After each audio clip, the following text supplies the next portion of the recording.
Hello everyone. आइए आज के इस यूट्यूब वीडियो में हम लोग नेक्स्ट टॉपिक पुष्पी पौधों में लैंगिक जनन वाले अध्याय में ही दूसरा टॉपिक हमारा है जायांग।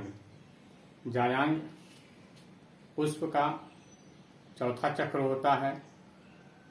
यह मादा जनन अंग की भांति कार्य करता है। एक पुष्प में जायांग की इकाई को स्त्री केसर या स्त्री बीजांडपर्ण कहा जाता है। एक पुष्प में स्त्री केसर की संख्या एक भी हो सकती है, एक से अधिक भी हो सकती है।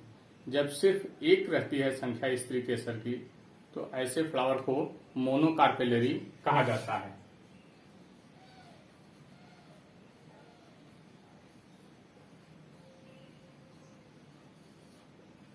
कुछ ऐसे भी पुष्प होते हैं जिनमें स्त्री केसर की संख्या 2 या 2 से अधिक होती है। 2 रहता है तो बाइकार्पेलरी, 3 रहता है तो ट्राइकार्पेलरी, 4 रहता है तो टेट्राकार्पेलरी, 5 रहता है तो पेंटाकार्पेलरी और अधिक रहते हैं तो मल्टीकार्पेलरी कहा जाता है। ये जब कार्पेल की संख्या 1 से अधिक होती है तो ये या तो फ्री रहते हैं या तो यूनाइटेड रहते हैं। जब दोनों कार्पेल, दोनों स्त्री केसर अलग अलग रहते हैं तो उस कंडीशन को एपोकार्पस कहा जाता है।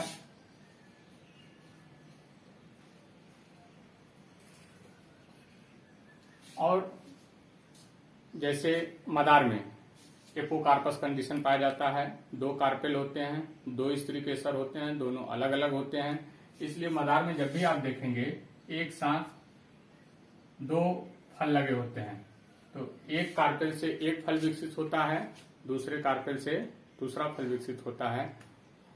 मल्टीकार्पेलरी कंडीशन में हमने बताया कि एपोकार्पस कंडीशन हो सकता है। 2, 3, 4 पुंख स्त्री केसर हो सकते हैं, चारों अलग अलग रह सकते हैं। कुछ ऐसे भी पुष्प हैं जिनमें 5 स्त्री केसर होते हैं, लेकिन पांचों आपस में क्या होते हैं, जुड़े रहते हैं। चारों आपस में जुड़े रहते हैं। तो जब संख्या 1 से अधिक हो और आपस में जुड़े हों तो उस कंडीशन को कहा जाता है सिन कार्पस।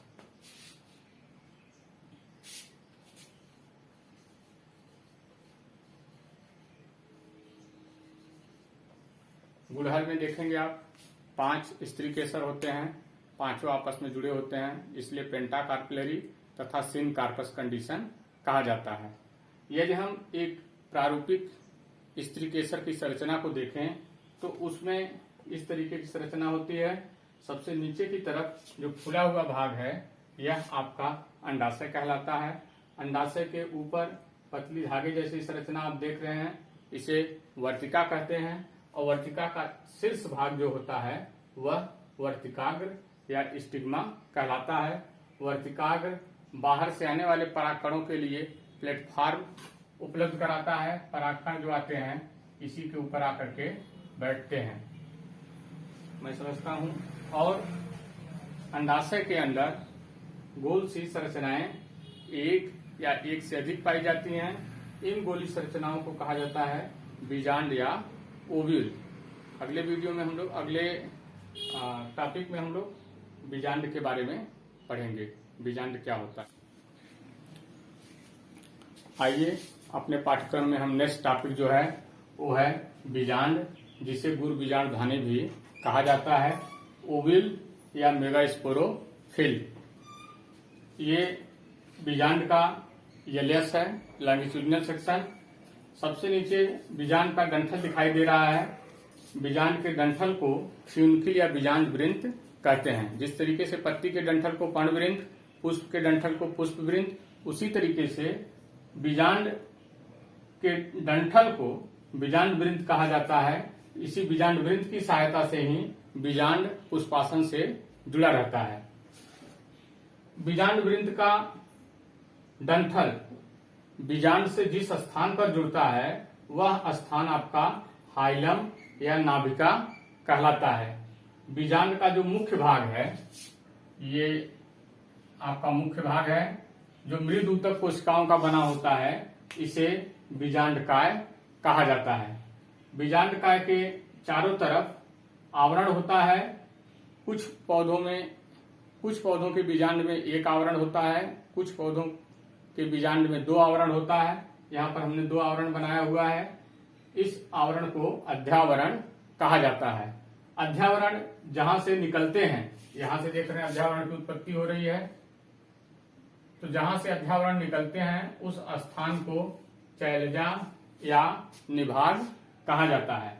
ये अध्यावरण आगे की ओर आकर के एक स्थान पर छोटा सा छिद्र छोड़ जाते हैं, पूरी तरीके से बीजांडकाय को घेरते नहीं हैं, तो जो छोटा सा छिद्र बचता है उसे ही कहा जाता है माइक्रोपाइल या बीजांड द्वार।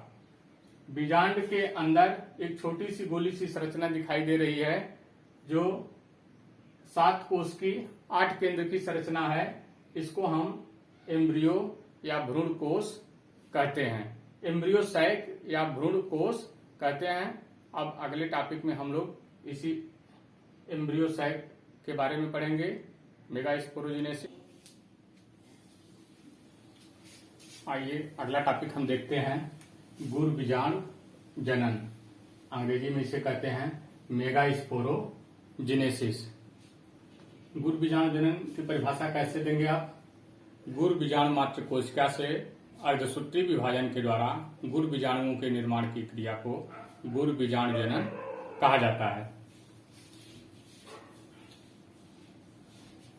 गुर बीजाणु जनन के समय न्यूक्लियस के एक हाइपोडर्मल सेल अन्य कोशिकाओं से बड़ी हो जाती है, भिन्न हो जाती है, केंद्रक बड़ा हो जाता है, द्विध्रुव गाढ़ा हो जाता है।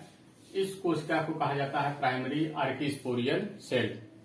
इस प्राइमरी आर्कीस्पोरियल सेल में पेरिक्लाइनल डिवीजन होता है। पेरिक्लाइनल डिवीजन एक परितः विभाजन, इसमें विभाजन जो बाह्य सरफेस होता है उसके समानांतर होता है, जिसके फलस्वरूप 2 कोशिकाएं बनती हैं, एक कोशिका बाहर की तरफ तथा एक कोशिका अंदर की तरफ। बाहर की तरफ जो कोशिका है उसे प्राइमरी पैराइटल सेल कहा जाता है, प्राथमिक भित्तीय कोशा। अंदर की तरफ की जो कोशिका है उसे प्राइमरी स्पोरोजिनस सेल, प्राथमिक जनन कोशा कहा जाता है। आगे चल करके इस प्राथमिक जनन कोशा जो है प्राइमरी स्पोरोजिनस सेल, यही मेगास्पोर मदर सेल की भांति कार्य करने लगती है। मेगास्पोर मदर सेल में अर्धसूत्री विभाजन होता है, जिसके फलस्वरूप 4 मेगास्पोर का निर्माण होता है। ये चारों मेगास्पोर में से 3 मेगास्पोर सामान्यतः नष्ट हो जाते हैं। एक मेगास्पोर जो निभाग की ओर होता है वही सक्रिय होता है, इसे फंक्शनल मेगास्पोर कहा जाता है। इसी फंक्शनल मेगास्पोर से आगे चल करके एम्ब्रियो सैक का निर्माण होता है, जिसे मादा युग्मकोद्भिद भी कहा जाता है। अगले टॉपिक में हम लोग एम्ब्रियो सैक या फीमेल गैमेटोफाइट के बारे में। पिछला टॉपिक हम लोग पढ़े गुर बीजाणु जनन। गुर बीजाणु जनन में हमने देखा कि गुर बीजाणु मात्र कोशिका से अर्धसूत्री विभाजन के फलस्वरूप 4 गुर बीजाणुओं का निर्माण होता है। उनमें से 3 नष्ट हो जाते हैं, ये 3 नष्ट होते हुए दिखाई दे रहे हैं, और एक गुर बीजाणु सक्रिय होता है जिसको फंक्शनल मेगास्पोर कहा जाता है।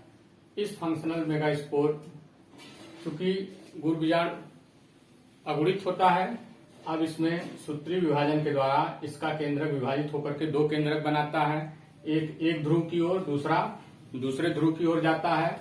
इन दोनों केंद्रकों में फिर से विभाजन होता है 2 बार, जिसके परिणाम स्वरूप 4 केंद्रक एक ध्रुव की तरफ तथा 4 केंद्रक दूसरे ध्रुव की ओर होते हैं। शैलजा की तरफ के 4 में से एक केंद्रक बीच में आ जाता है तथा बीजाणु द्वार की ओर से भी एक केंद्रक मध्य में आ जाता है। ये दोनों केंद्रक मिलकर के पोलर न्यूक्लियाई बनाते हैं, ध्रुवीय केंद्रक बनाते हैं। ऊपर की तीनों कोशिकाएं ये मिलकर के एंटीपोडल सेल का निर्माण करती हैं। तीनों केंद्रक के चारों तरफ द्विध्रुव एकत्रित हो जाता है। द्विध्रुव एकत्रित होने के कारण ये तीनों कोशिकाएं एंटीपोडल सेल की भांति एंटीपोडल सेल का कार्य करती हैं। नीचे जो 3 केंद्रक है, तीनों के चारों तरफ द्विध्रुव एकत्रित हो जाता है, 3 कोशिकाएं बन जाती हैं। इनमें से एक एग सेल की भांति कार्य करता है तथा 2 कोशिकाएं सहायक कोशिकाएं कहलाती हैं।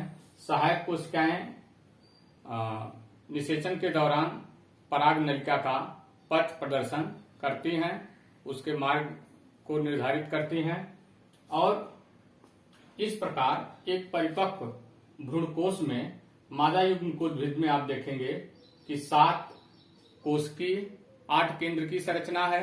7 कोशिकाएं, 3 एंटीपोडल कोशिकाएं, 3 कोशिकाएं यहाँ पर हैं 6, 2 सिनर्जिड्स, एक से 3 6 कोशिकाएं और एक पूरी बीच में बड़ी सी कोशिका है जिसमें 2 केंद्रक होते हैं। तो कुल कोशिकाएं 7 हैं, 1 2 3 4 5 6 7। अब केंद्रक की संख्या कितनी है? 8। दिमाग में रखिएगा, एक केंद्रक यहाँ, एक यहाँ 2, एक यहाँ 3 4 5 6 7 8। तो परिपक्व भ्रूणकोश या मादा युग्मकोद्भिद में 7 कोशिकाएं एवं 8 केंद्रक पाए जाते हैं। मैं समझता हूं इसको आप समझ गए होंगे। अब अगला टॉपिक आपको अगले वीडियो में